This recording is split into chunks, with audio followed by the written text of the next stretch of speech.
Bonjour à tous, c'est Camille de OTV. Aujourd'hui, j'ai la chance de rencontrer Bruno Lancery, qui est le responsable excellence opérationnelle pour la région Méditerranée. Vous voyez qu'on est sous ce superbe soleil de Méditerranée pour l'entreprise ERDF.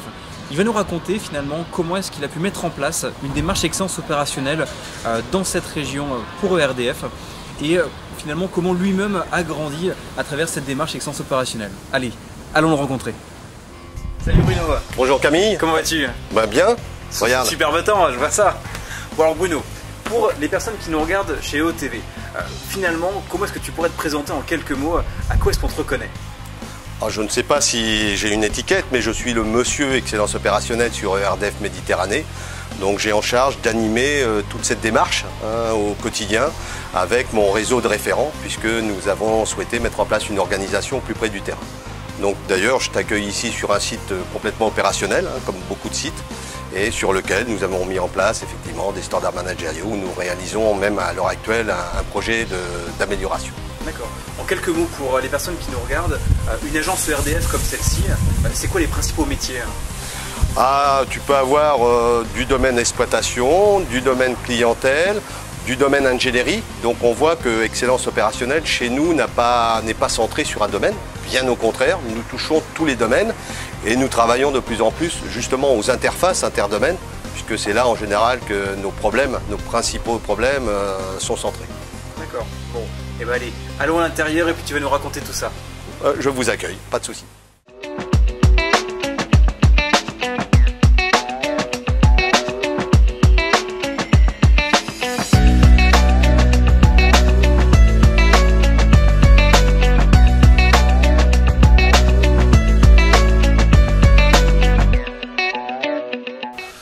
Bon donc Bruno, on est ici là, sur un plateau de cette agence de Marignane. En quelques mots, en quoi consiste son activité de consultant interne excellence opérationnelle? Depuis 2012, depuis mon arrivée, nous avons trois axes de travail. Comme je l'ai dit, consolider un peu l'organisation à partir d'un réseau de référents donc, que j'anime en termes de professionnalisation. La gestion aussi de nos formations, puisque nous avons revisité complètement le dispositif de formation qui touche les encadrants, les managers, mais aussi les membres du COPIL. Et puis un programme annuel de ce qu'on appelle des chantiers par percée sous format DMAIC. À disposition naturellement d'EDR, puisqu'aujourd'hui quand même la finalité c'est que nos directions régionales soient totalement matures et pérennes dans le dispositif. D'accord, alors si on prend un exemple d'un chantier par percée type DMAIC que tu évoquais, est-ce que tu aurais un exemple d'un chantier particulier pour illustrer un petit peu à la fois comment toutes ces démarches sont menées et quels ont été en fait des exemples de résultats? Il y a un chantier qui me vient à l'esprit, c'est le chantier que nous avons mené via notre filière d'approvisionnement Serval, puisque nous avons une plateforme qui approvisionne le matériel et nous avons des sites donc, qui ont des guichets. Et ce chantier répondait à une forte attente, par exemple, de nos gestionnaires de guichets.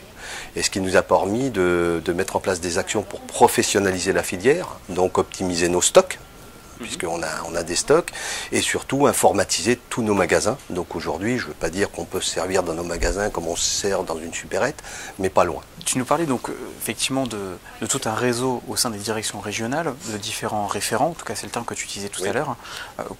Comment cette équipe a été constituée et quel est ton rôle à toi par rapport à cette équipe de référents? Nous mettons un dispositif d'accompagnement et de coaching, c'est-à-dire les directions régionales mettent en place une équipe, constituent une petite équipe, et puis l'idée c'est de les professionnaliser, de les former, d'aller jusqu'à la certification, puisque nous sommes soit certifiés Black Belt ou Green Belt pour certains, et donc de travailler en accompagnement. Donc le premier chantier on le fait en binôme, le second il le réalise avec l'appui d'un consultant, et puis petit à petit il monte en régime. Je crois savoir qu'au-delà des chantiers d'amélioration, donc où vous prenez un processus clé, un peu vous tordez le cou à ce processus avec toi ou l'équipe en fait des référents, je crois savoir que vous avez mis en place des standards managériaux. Lesquels sont-ils et comment vous l'avez mis en place?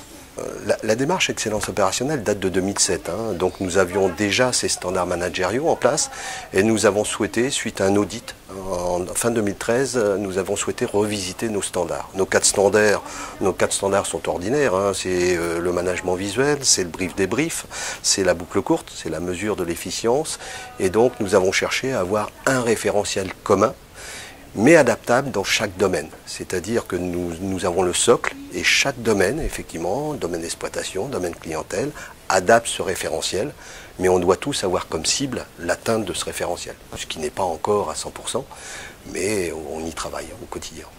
Tu parlais tout à l'heure de formation, notamment de formation en fait en agence. Quel type de formation vous dispensez? Quelles sont en fait les thématiques abordées par ces formations? Auprès des managers, hein, j'entends. Ces formations sont très ciblées puisqu'on les renvoie à leur territoire finalement. La maîtrise de leur territoire, la gestion de leur territoire et puis cette notion de bien comprendre les problématiques des clients, des fournisseurs. Ça peut paraître effectivement une évidence pour tout le monde, mais quand on creuse un peu plus précisément, on s'aperçoit que nos managers, qui ont beaucoup le nez dans le guidon, ne prennent pas assez de hauteur justement sur ces thématiques-là. Donc on les rend et puis on y intègre forcément les standards managériaux. Qu'est-ce que peut apporter mon management visuel? Pourquoi le brief-débrief? Qu'est-ce que je veux chercher, mes gaspillages, etc. Donc c'est totalement adapté et aujourd'hui on a un taux de satisfaction très important sur ces formations, en plus très dynamique. Donc ce qui convient aussi pour créer un peu de rupture sur nos habitudes de formation, quoi. Super. Donc des standards, une formation pour redonner le sens et des personnes qui vont pouvoir pratiquer quasiment au quotidien ou au moins en tout cas par petits pas. Oui, puisqu'on part du principe que c'est le socle après pour mettre en place les standards managériaux et puis d'aller chercher les gains possibles au quotidien, voire identifier un programme de chantier par percée. On est encore perfectible dans ce domaine pour mettre vraiment un programme qui nous permette d'aller chercher des gains ambitieux, quoi.